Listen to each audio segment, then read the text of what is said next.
Hi, I'm Celia, and I am one of the residents of the house and a co-owner.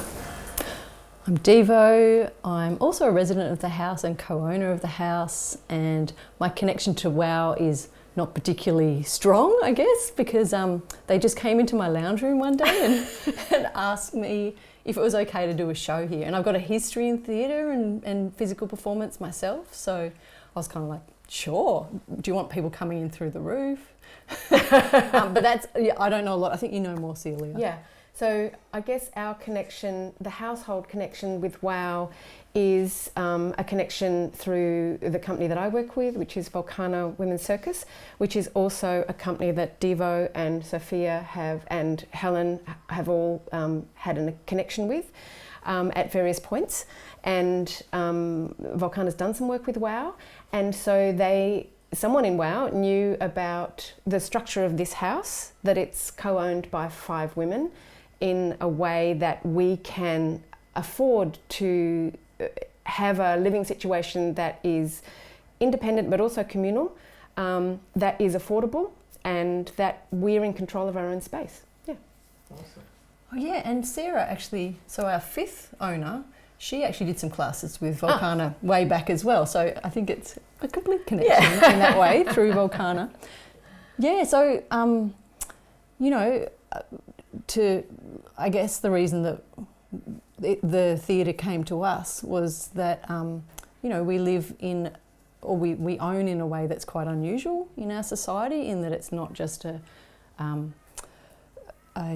couple or a small family that have bought the house. It's people that know each other through work and through friendship, as well as there's a couple of couples involved. So I guess that's why they were interested in exploring that, because they were looking at things like homelessness, right? Yeah.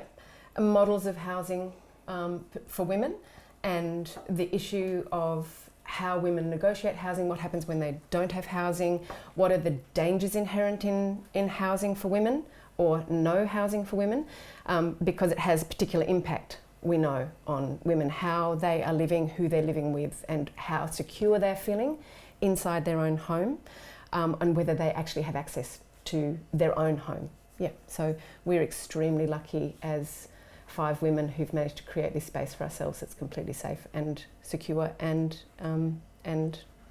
connected and supported. We are able to resource things for ourselves because of we have 5 women who are independent, but also, and not necessarily high waged, but the combined resources of the 5 of us mean that we can do things that we wouldn't be able to do alone.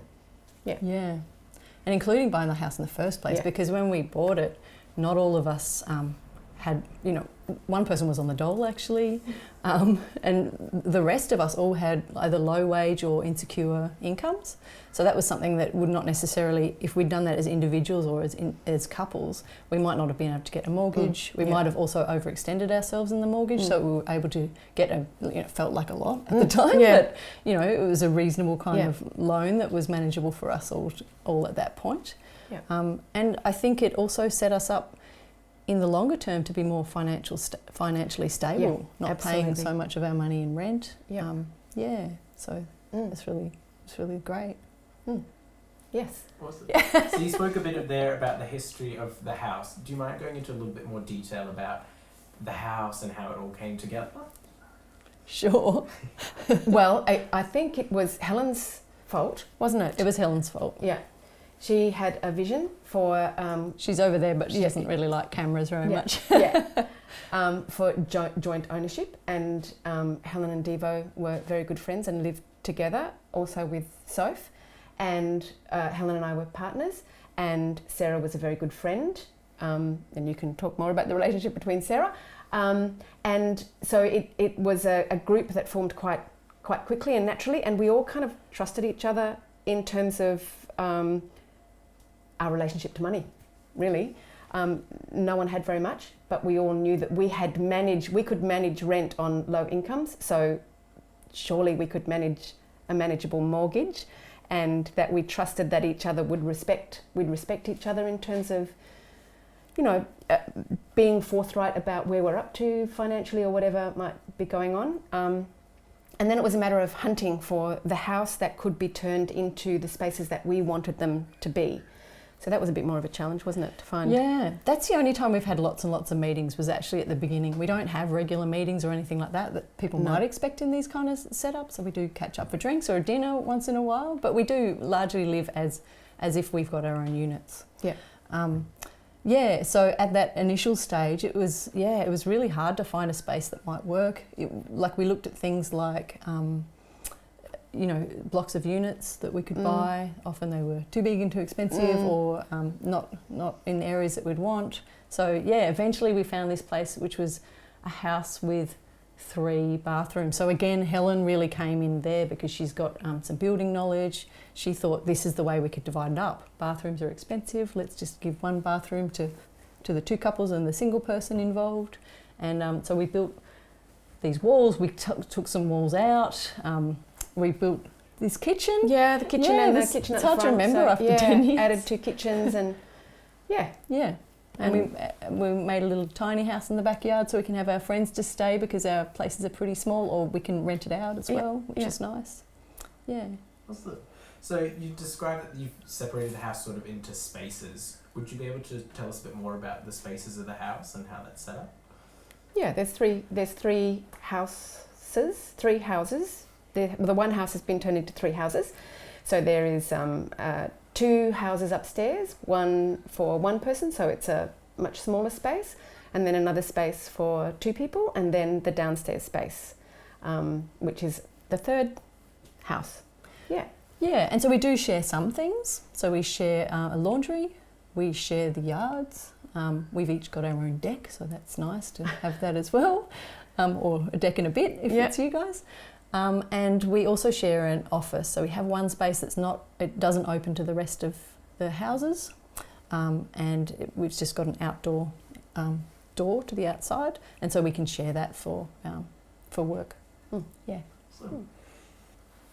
Well, we're in a particular time in human history, and I think WOW was going through a process of trying to reassess how they could deliver a program of critical thinking, talking, discussing about issues for women, and the idea of placing it into women's houses and bringing audiences into domestic spaces, I think was really a good one.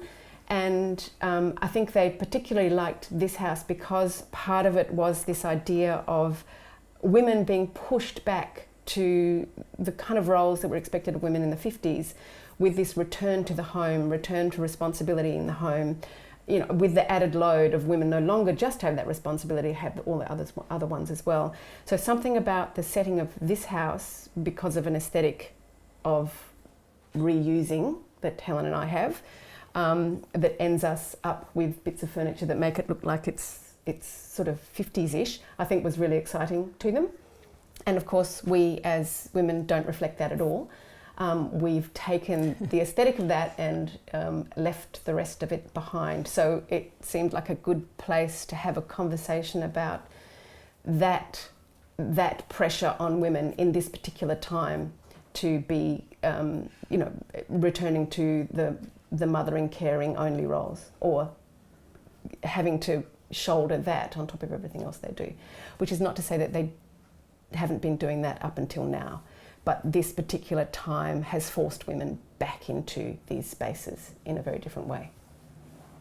That's my feeling about how that might have happened. So, as you'll know, your house has been, there's 3 themes over this weekend, and your house has been associated with one of them. Can you tell us a little bit about that theme and its importance? Well, I think it's about housing models for women. I think I was talking about that at the very beginning, that I think I'm hoping to discover as much about the theme through this event, because I'm a participant as well as we are hosts, but we're also interested participants to see what this conversation will be. So we're not the experts in this.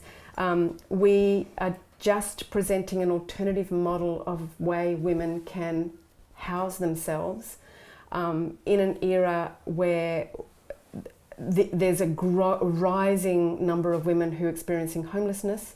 It's a problem with how women with less super find themselves as they age, what they do about their housing situation, what happens when they fall out of a family situation. They often are substantially disadvantaged in that process and lose access to a significant amount of security. So it's an ongoing and growing problem for women. In actual fact, you would think that we were progressing in all levels. Often that's not the case, and I think this particular time is highlighting where those inequities actually are. And so this conversation, I'm imagining, will be around what's happening for women in terms of housing. Yeah, we have a crisis in domestic violence, we have a crisis in housing for everybody, we have a crisis in homelessness, and all those things impact doubly for women. Yeah, and you know, I think there's those intersections as well between different types of disadvantage and groups that have been traditionally marginalised. So we're queer women as well, and that added another layer to it. And I imagine it's, you know, there's other barriers for people of colour, Indigenous women. But so as queer women, it was actually very hard for us to set up the arrangement because none of us were married. It was 10 years ago, we couldn't even be married. And the documents that we had to fill out usually had two people on the form. So it was this assumption that you're in a partnership with one other person. It was better if you're married because of the legal tie. So it was very difficult for us. We had to get extra lines on the form for us all to be able to sign it. We actually had to take someone off. Sign around the corner. For that period of time, didn't we? So we could only get 4 names on originally. So it was actually really tricky. It was very stressful. And because, you know, we're relatively privileged too in some ways, even though, you know, economically we're not necessarily super advantaged. You know, we're all fairly educated, we can negotiate those systems pretty well, but it was still really difficult, extremely stressful. I think my hair went grey at that point. I certainly didn't sleep very much at the time. It was very difficult to negotiate. There was a lot less trust in us, I think, because we were women and because we were seen as single. So it was like just in terms of legalities, in terms of forms to fill, in terms of banks trusting us, all that type of thing was really difficult. And I could imagine it'd be even more difficult for other women. Well, yeah. So those systems aren't really in place to do things like this. It is tricky, and I'd say that's even the case now. Yeah. Yeah, I don't think it would have changed very much. Yeah. For me, I'd like, when I speak to people about this house, it's people haven't thought about this type of way of living before, so I'd like people to have some thoughts of different options in their mind. Yeah, I think that's great. I think you know, I don't come from Brisbane. I come from, actually, do any of us? Yeah, Helen comes from Brisbane. Sarah, do you come from Brisbane? Oh no, only us two don't come from Brisbane. There you go. But the houses, the Queensland houses, are so adaptable. And so the possibilities that for this kind of living, which is part collective but totally independent as well, the options that these spaces provide are really amazing. You couldn't do this with a brick house. You couldn't do it. You couldn't afford to do this in Sydney. You couldn't afford to do this in the same way in Melbourne. Although there are models that exist that do this, and they do it in a slightly different way. But it's a really accessible thing to do in this city. Yeah, and I think in Australia we're fortunate enough to have a fair bit of space per property, so there are some possibilities there, I think. Yeah. And also I think the idea, you know, this idea of you have to have 4 bedrooms, 3 bathrooms, you know, you need all this stuff. You actually don't. The amount of space that we've got is quite small. We've all got quite small spaces, but it's completely and absolutely adequate for our needs and the way that we want to live. And we've got this beautiful backyard, and I think it's about small is beautiful. So I think during COVID that we need to stay creative in our thinking. We need to express our feelings and emotions, and arts events really do that. And events that ask hard questions, like considering things like homelessness, women's position in society at the moment, it's so vital because things are changing. We've got some great opportunities coming forward with COVID, I think, because it's making us shift, reevaluate how we work. So let's just not put that in without thinking. We need to think. We need to ensure that we're being ethical, respectful for all people, so that some people don't lose more access than others. All those types of things I think are coming up during the COVID time. And we're coming up to a particular juncture. Is that a word? Juncture. At the end of September, when we start to wind back certain things that have been put in place to support people who are not in a position to cope with the economic situation they found themselves in. So this is and an election coming up. So these are critical moments that we don't just go, we just need to wind this back to the old normal. You know, what is normal? But because there's so many of them. But how do we insist and ensure that the things that we discovered in this time, we hang on to and we make the change necessary to support people who are not able to ride this wave in a way that is secure for them. And I think I can feel it very easily just winding back from positions of power to what's comfortable, as opposed to really addressing the things that have been exposed at this time. Awesome. Yep. Do you guys have anything more to add? I think, yes. Okay.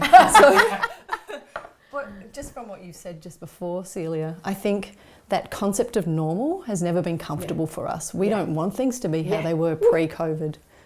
We're not doing things in a way that's considered normal by people. People are really surprised. They wonder how we can trust each other. They wonder all sorts of things, which I wonder how people in marriages trust each other. Or how, two people buying a house can be, feel safe.